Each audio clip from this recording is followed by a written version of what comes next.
Hello friends, today in this tutorial I will be telling you that how to use Redux state management inside your Node.js project. So this is my brand new folder, empty folder. Here I will be creating npm init-y. So this will create the package.json file for my Node.js application.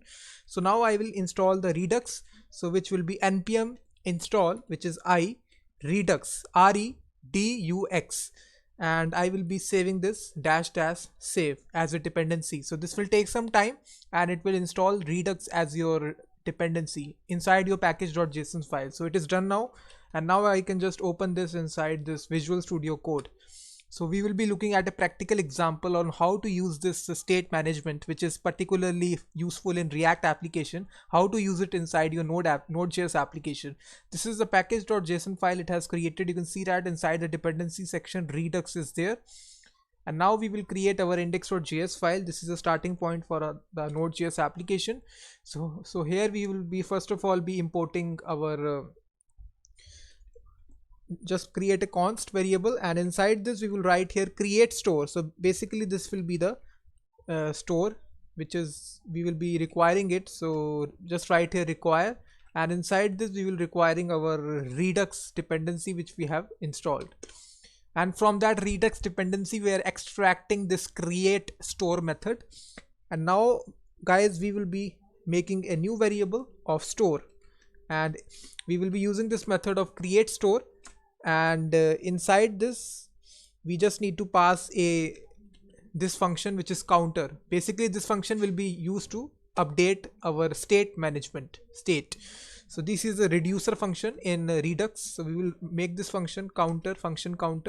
It will take the initial state which will be 0 for now, state is equal to 0, and second argument will be the action. Which action do you want to perform on the state?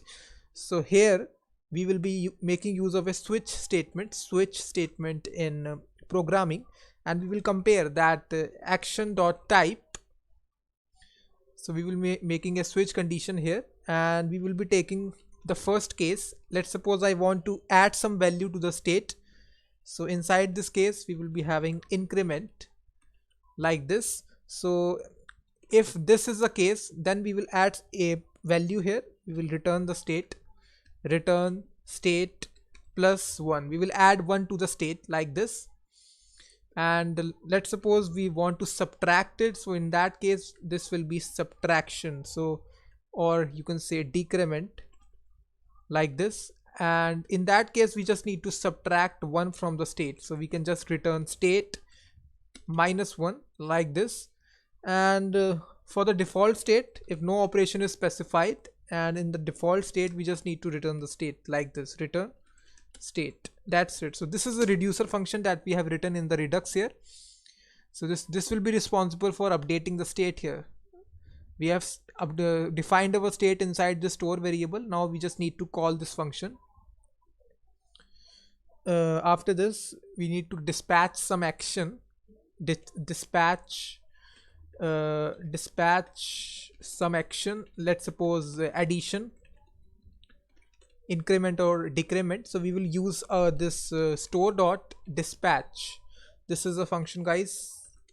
So this will be directly be instructing this reducer function. It will be calling this function counter, and here we just need to specify a type parameter, and inside this either we can increment it or decrement it. So we have cases inside this reducer function. So let me first of all give a increment instruction like this. And after this guys, in order to see the result, it is very easy. We need to subscribe to this also. We can just subscribe for the state changes, so that we can just console log the message whenever the state changes. So we can just also subscribe to the state like this. So we have the state variable which is store. There is a method which is subscribe. So here this will have a callback function which will run every time state changes. So here we can just console log a simple message on the screen that we can get the state like this, store.getState. So this will get the current state of the application and it will console log it. And now basically if I run this application, you will see that 1 will be printed out because we are incrementing 1 to it. If I run this application, you will see that 1 is printed out because we are executing this dispatch command for the very first time, because the previous state was 0 and it is just incrementing it by 1 because we have specified this increment here. Let's suppose I want to increment again here.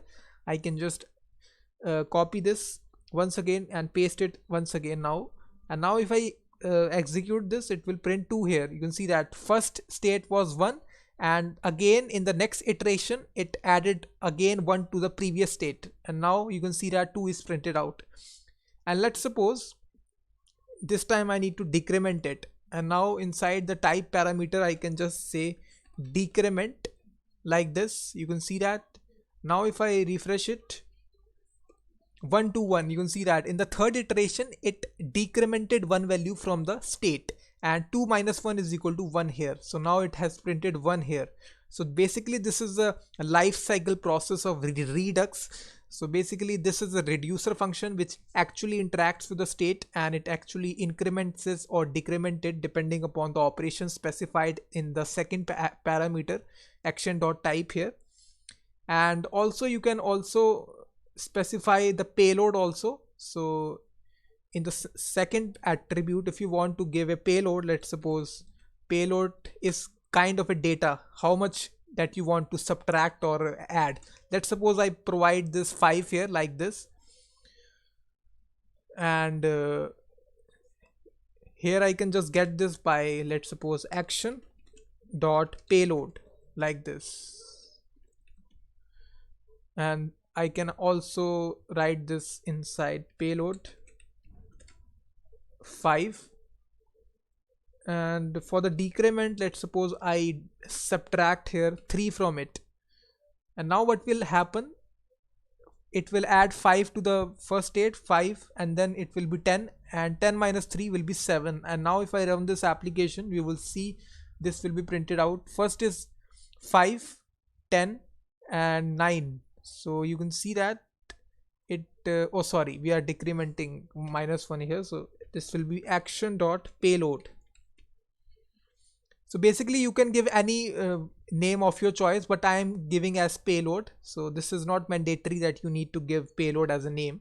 So if I run this, 7 will be printed out at last. Here you will see that first of all it added 5 to it as I specified here. You can see that 5, and again it printed out it added 5 to it because the operation was incremented, and then it become 10, and thirdly it subtracted 3 from the state, and now it 10 minus 3 is 7 here. So the final state value is 7, and it executes sequentially. You can see that I can specify as many operations as I want, but it will execute in a sequential manner. So this was a very basic example in a nutshell on how Redux works in a typical environment. So you can use it in any sort of framework, JavaScript framework, AngularJS, Vue.js, React. React is more popular among the developers because React state level management system is very good. But you can use Redux in any sort of, it is an open source JavaScript library. You can use it in any environment like this. So thanks very much for watching this video.